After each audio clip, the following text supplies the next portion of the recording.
Entonces, decía, la comunicación pensada en términos de Uranga como un proceso social de intercambio de formas simbólicas. Hay esta definición que ustedes la van a encontrar en el texto que van a tener que leer para la semana que viene, que es mirar desde la comunicación. Ahí esto está como muy desarrollado, muy masticado, y Uranga va paso a paso, va explicando por qué pasamos en general en el pensamiento comunicacional de miradas probablemente más técnicas a miradas que ubican a la comunicación en el campo de las prácticas sociales. Esto es clave, chicos y chicas, esto es fundamental, porque en términos teóricos y conceptuales estamos haciendo una ruptura en la forma de imaginar el concepto de comunicación, que lejos de facilitarnos esa necesidad que tenemos de que todo nos cuadre y nos cierre en términos conceptuales, lo que hace es ponernos una piedra en el zapato para ayudarnos a pensar.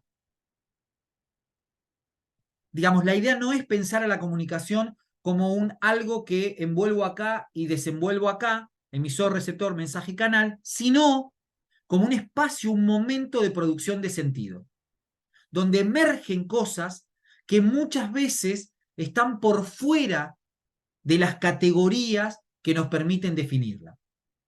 Por eso, por eso nos costó tanto poder meter en algún lugar de ese esquema esta sensación de angustia, de malestar, que fue un ejemplo.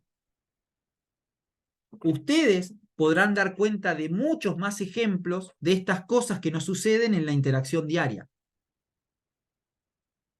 Una mirada, un abrazo, un disgusto, ¿no? Son un montón de cosas que suceden en la comunicación, una conmoción, ¿no? Una emoción,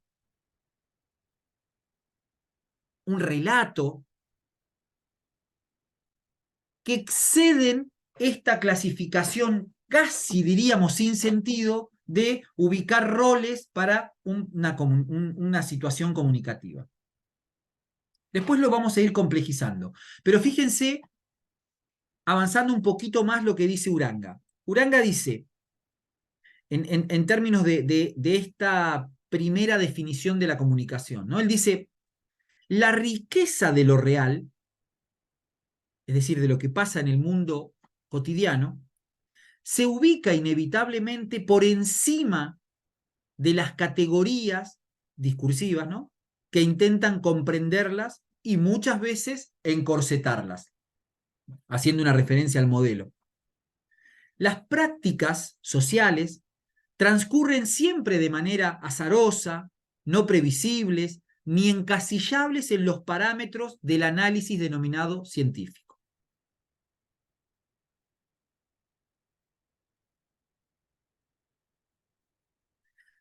La necesidad, la necesidad de encontrar alternativas y cambios hace que el ser humano saltee permanentemente las barreras establecidas, haciendo ingresar en el escenario posibilidades laterales de la realidad, nunca antes previstas o imaginadas. La historia humana es una permanente creación imposible de ser aprendida en su totalidad y de una vez y para siempre. ¿Sí? Yo hago una pregunta al colectivo, al grupo. ¿Se entiende este primer cimbronazo que estamos proponiendo? ¿Se entiende por lo menos a dónde va? Sí, profe. ¿Se entiende? Ujú. ¿Qué juego hicimos? Hicimos este juego. Vamos a la búsqueda de los saberes previos. Entonces preguntamos, ¿qué es la comunicación? Y encontramos un consenso muy alto entre todos estos 10, 12, 15 que estamos. Ahí estoy admitiendo. Encontramos como un consenso muy grande que traemos de arrastre de lo que hemos aprendido en la primaria, en la secundaria, en los manuales, en el saber común, de pensar a la comunicación en esos términos. Emisor, receptor, mensaje, canal, código, referente, bla, bla, bla, bla. Siempre ponemos el mismo ejemplo, ¿no? Es como una receta que yo la tengo en la mano y la puedo aplicar indiscriminadamente para andar identificando situaciones comunicativas, vaciándola a la comunicación absolutamente de sentido humano. Entonces, salgo al jardín y me pongo a hablar con mi perro e identifico, yo soy el emisor, el firulais es el receptor, el mensaje es lo que le estoy diciendo, el canal, ¿no? Y me doy vuelta y me habla mi tío, entonces digo, emisor, receptor, mensaje, canal, código. No. Eso lo que hace es despojar a los procesos de comunicación de esa imprevisibilidad, inestabilidad, historicidad, que son las características fundamentales de las interacciones humanas. Por eso, la cátedra lo que busca es tratar de, en este camino de la reflexión, ubicar, anoten, lo que se busca es ubicar a la comunicación en el campo de las prácticas sociales, siguiendo autores como Uranga, por ejemplo, ¿no? Lo que vamos a encontrar es eso, es ubicar a la comunicación como concepto en el campo de las prácticas sociales humanas. Por eso dejamos en remojo, resaltado, con negrita, con resaltador, esa primera definición que hacemos de comunicación, porque la vamos a retomar, ¿no? Pregunta de parcial. ¿Cuál es para Washington Uranga la definición de comunicación?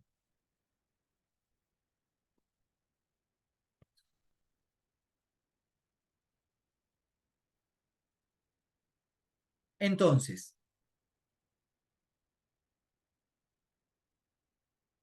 hasta acá, esta primera ruptura, ¿se entiende? ¿Se comprende?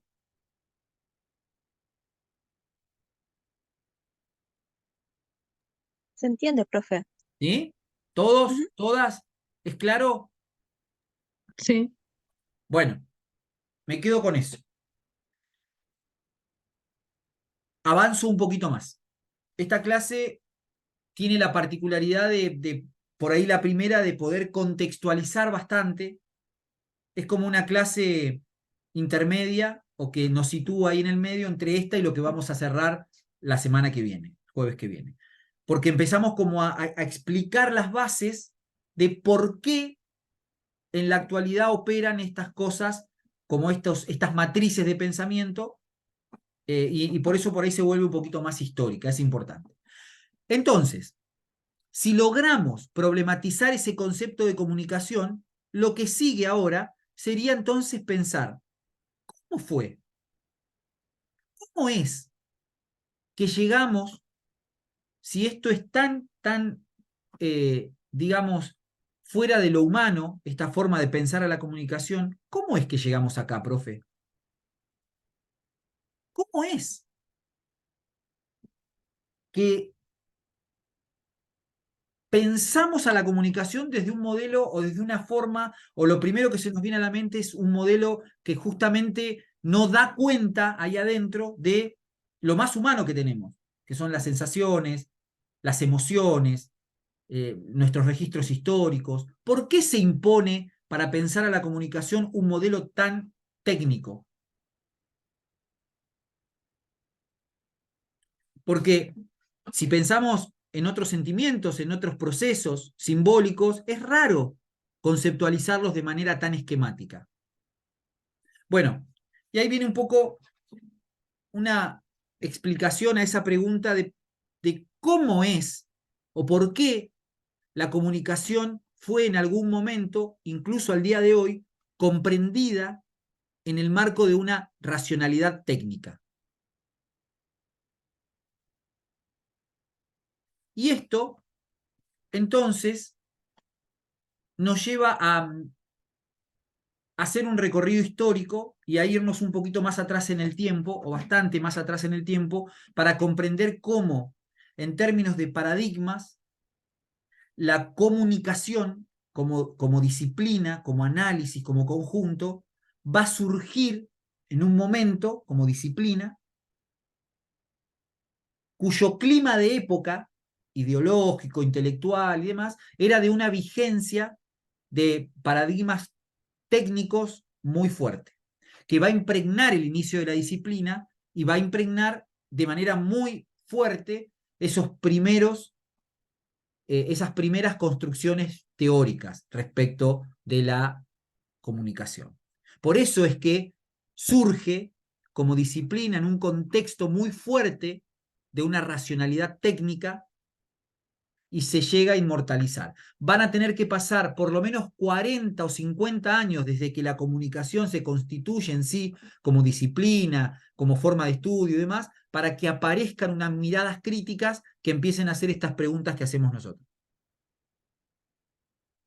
Pero fíjense cuál es el nivel tan alto de penetración que tiene este modelo, que aún hoy, en el 2023, cuando en la insignificancia de una cátedra como la nuestra preguntamos por la comunicación, emerge este modelo tan técnico y tan esquemático. Fíjense qué impronta tan fuerte tuvo ese modelo, que aún hoy se sigue explicando a la comunicación en términos de emisor, receptor, mensaje, canal, código. Si yo le pregunto a mi tío Osvaldo cómo él imagina la comunicación, me va a decir emisor, receptor, mensaje, canal, código. Si yo le digo a uno de mis hijos, le pregunto, que está en 5º grado, mostrame la carpeta y veamos qué vieron de comunicación, va a encontrar el modelo, sin duda, lo voy a encontrar, emisor, receptor, mensaje, canal, código. A pesar de que llevamos más de 100 años de crítica desde todos los aspectos a esa tecnificación para comprender los procesos de comunicación humana. Entonces, el desafío es, vamos a explicarlo. Vamos a pensar por qué. ¿Cómo llega esto a convertirse en un modelo canónico, clásico, para pensar a la comunicación? ¿Me siguen? ¿Sí? Sí, ¿Están? profe. Ujú. Sí, Bueno, estamos. bueno, nos vamos a situar históricamente, si quieren, en el pasaje de Edad Media a Edad Moderna. Para nosotros clásico, porque toda la aparición de las ciencias sociales se van a dar en el inicio de la modernidad, digamos, ¿no? Como ustedes saben, la clásica línea histórica en Occidente organiza Edad Antigua, Edad Media, Edad Moderna, Posmodernidad. ¿Sí? ¿Vamos? Cualquier cosa me frenan, me paran y yo recupero algunos conceptos. Es importante que tomen nota y que presten atención. En esa línea histórica, la Edad Media se caracteriza en Europa, sobre todo. Digo, me sitúo en Europa porque es ahí donde van a surgir los primeros, digamos, las ciencias sociales en general, ¿no? La sociología y demás. Pero, entonces, nuestro punto es el pasaje de la Edad Media a la modernidad. El paso de la Edad Media a la modernidad. ¿Qué recuerdan ustedes de la Edad Media? ¿Cuál es la característica de la Edad Media en Europa? Castillos. ¿Qué se acuerdan?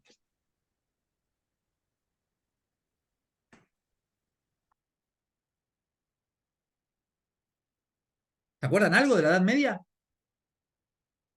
¿Les trae alguna idea? ¿Saben qué es la Edad Media? Y a mí se me viene a la mente el tema el tema de la nobleza, lo que era ser un El, clero, el imperio, más el que nada los imperio romano. privilegios, todo demás. Ah, perdón, Sí, la Edad Media se caracteriza interrumpí. en Europa. ¿Sí? ¿Quién más decía?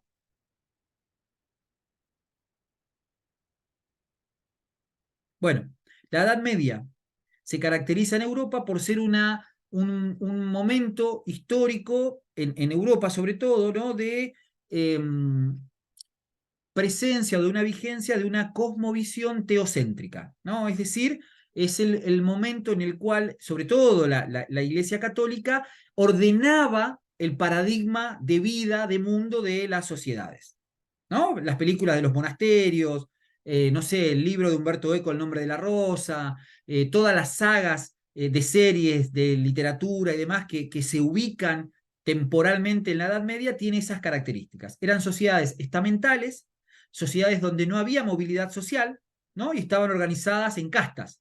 El clero, la iglesia era como el máximo de esa pirámide social.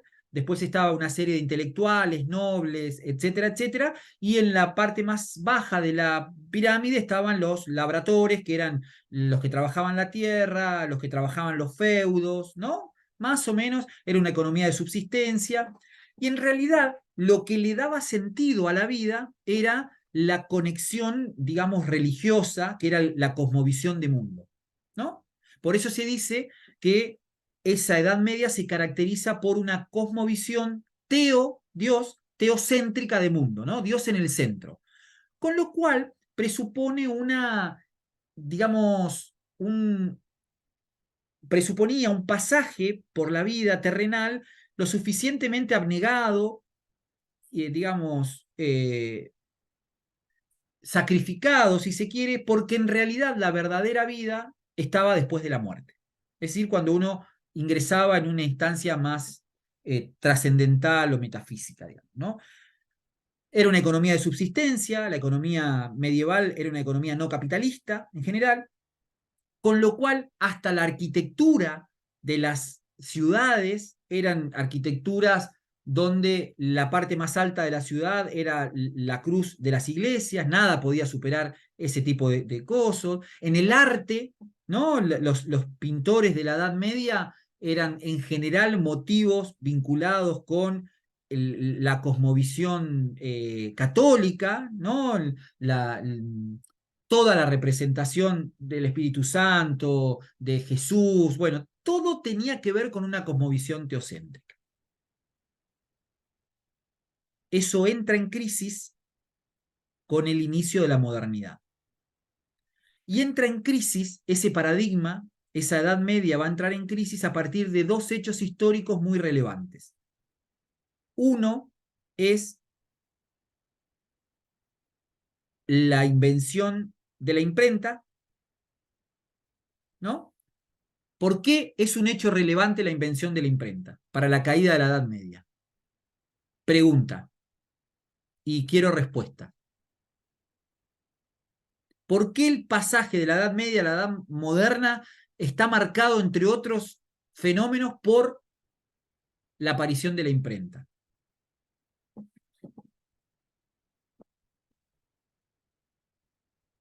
¿Nadie?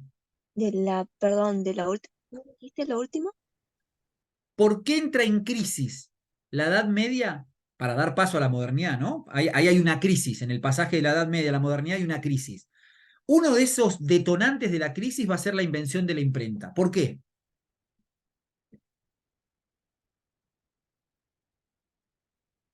Tengan en cuenta que antes no había libros. Y si los había, eran todos libros religiosos y estaban en los monasterios. Eran libros escritos a mano por una pluma, ¿no? Con lo cual imagínense el tiempo que llevaba. Va a entrar en crisis porque justamente el monopolio, porque los más bajos en la jerarquía tenían, a ver, para que voy al chat. Chat. Constanza dice, porque los más bajos en la jerarquía tenían acceso a los conocimientos. ¿Tenían acceso? Sí, en realidad lo que sucede es que con la invención de la imprenta, invención con C, con la invención de la imprenta, empiezan a acceder a esos conocimientos. Sí, algo así, es verdad. ¿Qué sucede? Sucede que esa ruptura se genera a partir de un movimiento que va a encabezar un monje llamado Martín Lutero, alemán, ¿no? Martín Lutero va a promover algo así como la libre interpretación de las Santas Escrituras. Es decir, va a ir en contra de ese monopolio que tenía la Iglesia de la lectura de la Biblia. ¿Por qué? Porque los sacerdotes daban su propia interpretación de la Biblia, ¿no? Una interpretación muy monopólica, ¿no? Que generaba esa subordinación en todos los estamentos sociales. Ellos eran los únicos poseedores de la palabra santa. Martín Lutero promueve que cada uno pueda hacer una interpretación distinta o no, pero no busca romper ese monopolio. Por supuesto que Martín Lutero es prendido fuego en la hoguera, etcétera, etcétera, ¿no? Digamos, pero va a generar una ruptura muy fuerte en la cosmovisión teocéntrica, acompañado por la invención de la imprenta de Gutenberg, que va a permitir por primera vez la reproducción de los libros. Tarea para el hogar, googleen cuál es el primer libro que se imprimió. ¿Cuál creen ustedes que fue el primer libro que se imprimió? La Biblia. La La Biblia. Biblia. La Biblia. ¿No?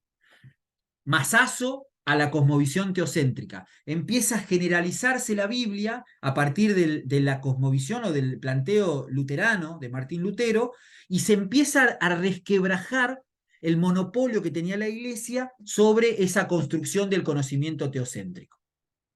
Punto principal para el ingreso a la modernidad. ¿Qué sucede? Bueno, la modernidad está asociada a un movimiento que ustedes conocen como el iluminismo, fíjense los nombres, renacimiento, ¿no? Hay como un renacimiento del hombre, ¿no? Que deja algo así como el oscurantismo de la Edad Media, donde estuvimos dominados, sometidos por una cosmovisión teocéntrica, para pasar a dominar el mundo. Esa es como la sensación, digamos, ¿no?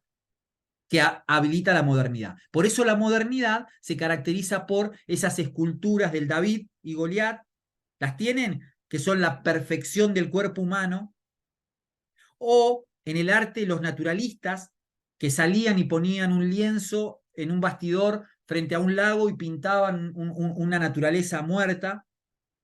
Impensado ese tipo de arte en la Edad Media. El renacimiento de las ciudades, Florencia en Italia como el ícono, ¿no? Y se pasa entonces de una cosmovisión teocéntrica a una cosmovisión antropocéntrica de mundo. Es decir, en lugar de ser Dios el centro de todo, pasa a ser el hombre filosófico, digamos, ¿no? El centro de todo. Por eso la modernidad se caracteriza precisamente por eso, por una mirada antropocéntrica versus una mirada teocéntrica de la Edad Media. ¿Me siguen? ¿Se entiende? Sí. Estoy en el camino de llegar a comprender por qué hay un modelo tan técnico de comunicación. Estoy historizando para llegar ahí. Ya situados en la modernidad, van a aparecer por primera vez el interés por la naturaleza. En la Edad Media no interesaba. No hay un desarrollo. Por supuesto que estos son procesos entre el cambio de una era a la otra, procesos que llevan cientos de años. No es que me acosté a dormir en la Edad Media y me desperté en la modernidad, ¿no? Sino que hay un proceso muy profundo de cambios muy fuertes que se empiezan a dar. Es decir, la gente empieza a prestar atención a lo que pasaba en la vida real, ¿no? En la naturaleza aparece el naturalismo, aparece el desarrollo de las ciudades y va a aparecer el interés por la naturaleza. Entonces van a aparecer la botánica, la biología, como el estudio de los comportamientos de los cuerpos, como el comportamiento de la naturaleza, el ciclo del agua. Todo eso va a tener forma en un método de conocimiento que es lo que se conoce como el método científico. El método científico es el método o el camino de acceso al conocimiento propio o emergente de la modernidad. ¿Saben de qué hablo cuando hablo del método científico? ¿Tienen idea de qué estoy hablando cuando digo método científico? ¿Eh? De los pasos para obtener nuevos conocimientos. Exactamente. Muy bien, Lucila. Hay formas de conocimientos válidas, validadas, legítimas y hegemónicas. Y hay otras que no. Si yo tengo a mi bebé de 2 meses que me levanta fiebre, mucha fiebre, 39 grados de fiebre, les pregunto a ustedes, abran el micrófono. No digo qué harían ustedes, pero socialmente, ¿qué es lo que se recomienda? ¿Que lo lleve a un médico, a un consultorio para que lo vea? ¿O que lo lleve a una machi de la comunidad mapuche más cerca que tengo acá para que lo vea? Que vaya al médico. ¿Qué piensa el resto? Y Que en vaya esta al médico. cultura, claro que lo lleves al médico. Digo, no es para una discusión personal, digamos, yo sé lo que cada uno podría hacer y más, pero digo, en general, ahí opera una construcción arbitraria, ¿no? Cae Claro, todo, depende de cada uno. O sea, de la está creencia de bien. cada uno. A ver, Pero es yo cierto que puedo, está comprobado que ir a un médico es como, bueno, sí, pero eso nos da lo tranquilidad. va, Sin claro. embargo, es una construcción. Es lo que Foucault llama saberes legitimados, estos, y los otros saberes negados o saberes invisibilizados, ¿no? Fíjense, esa construcción que pasa ahí en la medicina, pasa lo mismo en el campo de la comunicación. Nos da la impresión de que hay un método que es el válido. Emisor, receptor, mensaje, canal, código. Lo otro me da cosa. Hay uno que está validado. Esto es producto de la emergencia en la modernidad. ¿Por qué? Porque la modernidad va a institucionalizar el método científico como única forma válida de acceso al conocimiento. Estamos hablando de siglo XVII, siglo XVI, estamos en el siglo XXI. De esa parte a esta parte pasaron muchos años de consolidación de ese modelo del método científico, hasta que en los últimos 40 o 50 años ha habido una ola muy fuerte de deconstrucción, lo que Zygmunt Bauman llama la modernidad líquida o la posmodernidad y demás, donde después se dinamitaron, se rompieron esos saberes únicos. A pesar de que quedan resabios, ¿no? Muy fuerte, tanto en la medicina como en la comunicación. Por eso nos dan más tranquilidad unos que otros. Para que ustedes se den una idea, por ejemplo, en Neuquén hay un hospital que es un hospital multicultural, que vos llevás a tus hijos al hospital y podés elegir, podés optar entre la medicina tradicional occidental o la medicina de los pueblos originarios. De punta el avance, ¿no? Tremendo. Dentro del marco del Estado, ¿no? Un hospital que es multicultural, para no violentar una forma de saber sobre otra, pero es una isla en el mar, no existe. En general, el peso legitimador es tan grande de ese método científico que consolida y se lleva puesto todo, pero es una construcción. Vuelvo, porque me queda poquito. Se termina esta reunión y cerramos la clase de hoy, ¿sí? Nos quedan estos 9 minutos, cerramos y vamos a retomar la semana que viene. Presten atención y anoten, así cierro y recupero el jueves que viene. Aparece entonces la visión en la modernidad antropocéntrica del mundo, es decir, todos en relación con una mirada, el hombre como centro de todo, ¿no? Entonces es una época que se llama Renacimiento, Iluminismo, ¿no? Como que el hombre sale de la oscuridad, de las tinieblas de la Edad Media y va a conquistar el mundo. Lo que sucede es que se pasa de rosca. Entonces, hay un autor como Sábato, por ejemplo, que en su libro Antes del Fin, este libro está muy viejito,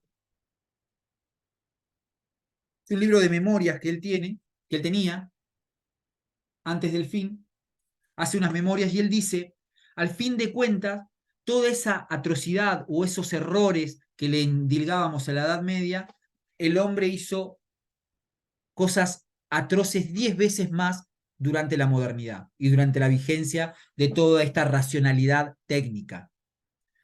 La bomba atómica, que vuelve a escena ahora con Oppenheimer, el daño irreversible al medio ambiente, el holocausto nazi, digamos, todas estas cosas, dice Sábato en sus reflexiones, terminaron en realidad en una época en la que supuestamente todo iba a ser un progreso ilimitado del hombre, terminó convirtiendo a la modernidad en una era más atroz para el propio hombre que la Edad Media. Pero bueno, son reflexiones, digamos, ¿no? ¿Qué encontramos en la modernidad? En la modernidad vamos a encontrar la inmortalidad, la construcción de ese esquema de pensamiento científico que es ver para creer, que son los pasos de comprobación, ¿no?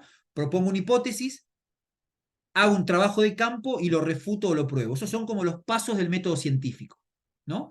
Así va a aparecer las disciplinas como, por ejemplo, la biología. Va a ser una de las primeras disciplinas naturales en estudiar lo que pasa en la naturaleza. Y dice, temperaturas altas, el agua se evapora, se condensa en las nubes y se devuelve en agua. Se llama eso ciclo del agua, ¿no? Hay un proceso de autorregulación del medio ambiente.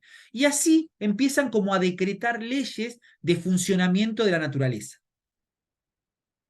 Ahora, el estudio de la naturaleza, que tiene una regularidad ajena al ser humano. ¿Qué sucede cuando empiezan a aparecer las primeras ciencias sociales? Que es decir, el estudio de la sociedad, de lo que hacen las personas en sociedad. La primera de ellas va a ser la sociología. Va a ser la primera disciplina en constituirse como disciplina occidental. ¿Sí? Es decir, con objeto de estudio, con los límites, ¿no? La sociología va a ser la primera de las disciplinas sociales.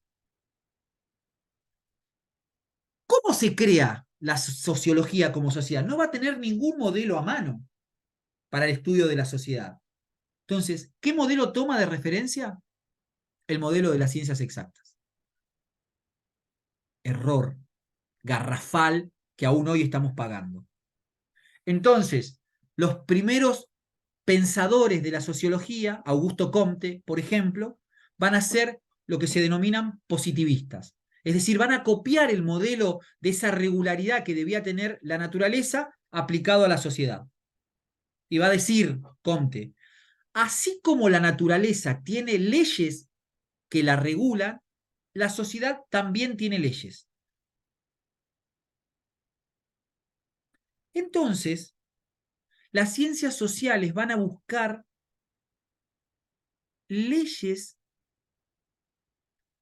que ordenen a la sociedad en la misma sintonía que tenga la naturaleza. Cuando el comportamiento del humano, como dice Uranga, es imprevisible, es inestable, ¿no? Por eso se producen estos desfasajes. Pero sin embargo, la sociología, para que ustedes se den una idea, va a establecer niveles de desarrollo de las sociedades. Hay sociedades muy desarrolladas y sociedades menos desarrolladas, como en la naturaleza, ¿no? Un concepto trasladado literalmente. El darwinismo social. Dice Darwin, así como las especies evolucionan de estados muy chiquititos a estados muy superiores, las sociedades también evolucionan. ¿Cómo llaman habitualmente todos los países, incluyéndonos nosotros mismos, a países como Argentina? ¿Cómo somos? ¿Cuál es la categoría que nos ponen? Subdesarrollados. Ahí está, ¿no? Países subdesarrollados. Siempre fuimos subdesarrollados. Nunca alcanzamos el mote de desarrollados. Siempre estamos en vías de un desarrollo que nadie sabe cuál es. Por supuesto que esa categorización no es nuestra. es una categoría europea. Ellos sí son países desarrollados. Nosotros somos subdesarrollados. Una clasificación arbitraria, nuevamente, pero que sin embargo la asumimos como verdad o como válida, y es una construcción. Esa racionalidad técnica del pensamiento científico debió haberse quedado siempre en el campo de las ciencias exactas, de la filosofía, de la biología, de la matemática, de la química, ¿no? Nunca haber traspasado los límites a la conformación de las ciencias sociales. Las ciencias sociales se formaron, la sociología, la historia, la comunicación, a imagen y semejanza de las ciencias exactas. Bueno, hasta ahí. Vamos con las lecturas, sobre todo con la lectura de Uranga, y recupero todo esto el jueves que viene. Hacemos un ping-pong con las lecturas que hicieron, refresco todo esto y nos metemos directamente con el texto de Uranga, antes de que se nos acabe. ¿Les parece? Perfecto, profe. Dejo de grabar.